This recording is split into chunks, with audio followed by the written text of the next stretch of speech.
I just keep doing the work, keep doing the work, keep doing the work, and then at one point you just feel like you're just killing yourself mentally, and the mental part is so important. Kristaps Porzingis, born August 2nd, 1995. Is Kristaps Porzingis a bust? Today's feature is a guy that once had the chance to be one of the greatest players to ever live. At least that's what a Knicks fan would have told you around 2017-2018. Of course, this was probably the same Knicks fan that booed the hardest when their Knicks took the 7-3 Latvian with the 4th pick in the 2015 NBA draft. No, he wasn't the shiny new toy the Knicks wanted, but he proved in just his rookie season that he could be exactly what not only they needed, but the NBA in general needed, which was a real superstar in New York. Of course, they still had Carmelo, but Melo was old news at that point. Porzingis even earned his nickname, the unicorn of all things, and I'm not mad at that being the case, because back then, next to Jeremy Lin in recent Knicks history, Porzingis was definitely something different and something to be excited about.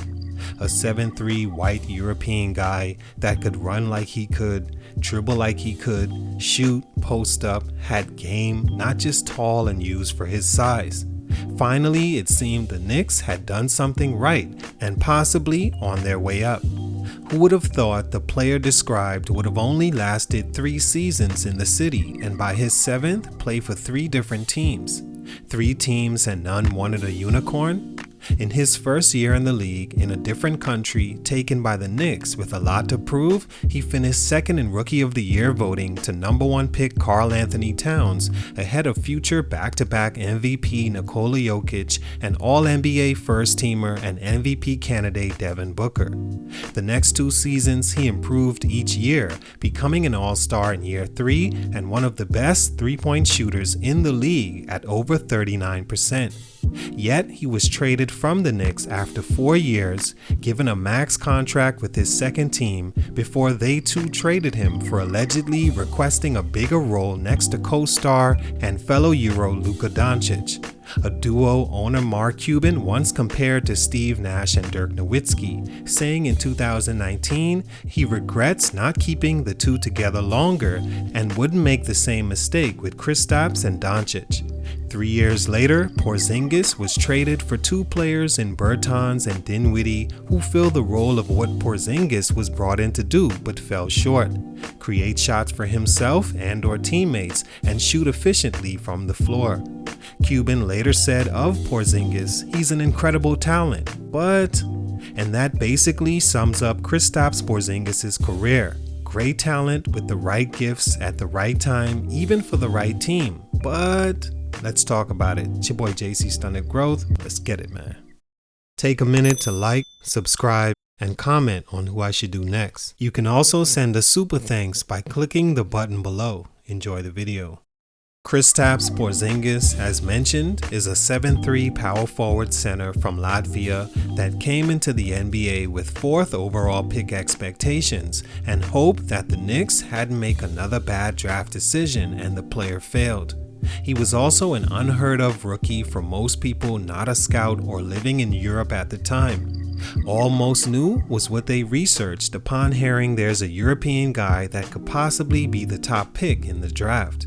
Knicks fans even booed him on his walk to the stage, not knowing this would be their best draft pick since Mark Jackson in 1987. He looked like he easily could be one of the Knicks cornerstone pieces going forward, making his first All-Star in 2018. And then things all went downhill.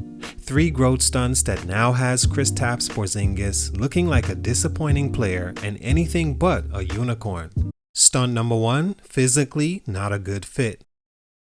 Did you know the summer of 2021, getting ready for the 21-22 season, was the first season in which Kristaps Porzingis wasn't recovering from an injury? Almost every season in the NBA, he has dealt with at least one injury, and only last season came into the year healthy. He's never played a full 82-game season and most likely never will. In fact, outside his first 2 seasons, he's never played at least 60 games, and only his rookie season was he able to play at least 70. Whenever I see a guy that tall with a structure that seems he grew lanky and abnormally, it scares me that the player may not be physically the best fit to play basketball long term. But Porzingis is a special case entirely. He's literally physically unfit to play in most places in the NBA. When he was younger, he once complained that a city in Spain he was all but set to play pro ball for was too hot and therefore couldn't play to the best of his abilities. Too hot? Immediately, like me, you're thinking this gotta be the softest guy on basketball planet Earth, right? But reading deeper, it seems he was later diagnosed with anemia, causing him to feel fatigue, shortness of breath, and even had problems lifting weight, which may explain why he was so frail entering the draft, and even now looks like he'll never develop dominant physical features like a Giannis did, who was even skinnier as a rookie. So deep in his makeup, Kristaps was set behind a lot of prospects, but because of his height and skills, he was given opportunity anyway. In 2014, he entered the draft but withdrew because he and agent didn't feel physically he was ready and needed more time to develop. The next year, he went number 4 to the Knicks, and as a rookie, you could see flashes, but clearly not physically dominant yet at 7'3" and barely 200 pounds. His first 3 years, he worked on his body and his game, and they both would improve over that time. But in 2018, he would tear his ACL against the Bucks on a poster over Giannis, and that would be the biggest physical blow to his career. He was out for the 2018-19 season, and thereafter, clearly not the same player any longer. His production hovered around 20 points a game, but his potential was gone. He should have been around 26 points a game, at least by 2022. Sadly, that seems it won't ever happen, and physically is the biggest reason why. He also had a torn meniscus in 2020 that set him back as another knee issue to overcome. Stunt number 2, traded from the Knicks. Being traded from the Knicks can be seen by some as a celebration that finally you can rejoice not being on a team that hadn't won a championship since 1973 and hadn't seen the NBA Finals in over 2 decades. But for some reason, New York was the best situation for Porzingis. He was drafted there by the legendary Phil Jackson in what some call the best move Jackson ever made in his tenure as an executive in the Knicks front office. Porzingis also had immediate opportunity on a team that were in its 3rd of 7 straight seasons not making the playoffs.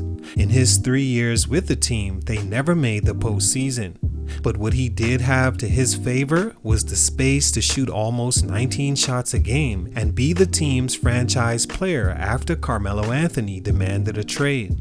Nearly the same would happen to Kristaps in 2019 as he met with the franchise who decided not to extend his contract because of his injury-prone history, allowing him to become a restricted free agent that summer. In a meeting that reportedly lasted less than 5 minutes, Porzingis gave the impression he wanted to be traded, and the Knicks didn't hesitate.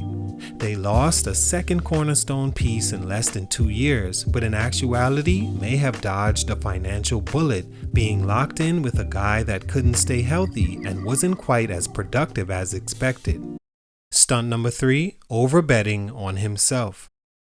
Which brings us to this. Porzingis, if you didn't know, is now on one of the worst teams in the NBA, the Washington Wizards. How he got there was almost similar to how he got on the Dallas Mavericks, disgruntled and looking for a new scenery. Reason being was because he thought he deserved more opportunity with the Mavericks, who gave most of it to superstar point guard Luka Doncic. I'm not mad at a player wanting to play elsewhere if he's not given a chance, especially if that's what was promised to him, but what I don't understand is what did Porzingis expect? In Dallas, Luka, as a perennial MVP candidate, Rookie of the Year, 3-time All-NBA first-teamer, attempted 20 shots a game for the Mavericks. Porzingis, 16 shots a game to average 20. Seems to me he got his fair share. In New York, his field goal attempts 15 shots a game on average over 3 years to average just under 18 points. He's never shot at least 50% from the field despite being this 7'3" unicorn that could do it all, like many said. In Dallas, Porzingis was often hurt and therefore couldn't get a rhythm with Doncic, who needed him to play a little more physical and aggressive, but Kristaps, always working himself back from injury, couldn't produce how the team wanted, and both sides became frustrated. He was traded to the Wizards to finish out the 2022 season, where it looks the player he was expected to be may be a hopeful dream of the past. He thought he deserved a lot more at each spot, not taking into consideration he is injury prone and misses almost half the year, and his mentality is tamer than expected. Is he okay being a good player on a bad team, or is he right to think he can build one around him that one day contends? All in all, Kristaps Porzingis fits well with the Wizards, with Kyle Kuzma as his second option because they're basically the same guy. Overrate themselves into thinking they deserve more, only to end up on a team that needs more and look basically the same or worse than the prior situation they complained to get out of. He is talented and is a unicorn skill-wise and asset-wise, but for these reasons, his growth was stunted. It's your boy JC, Stunted Growth, and I'm out.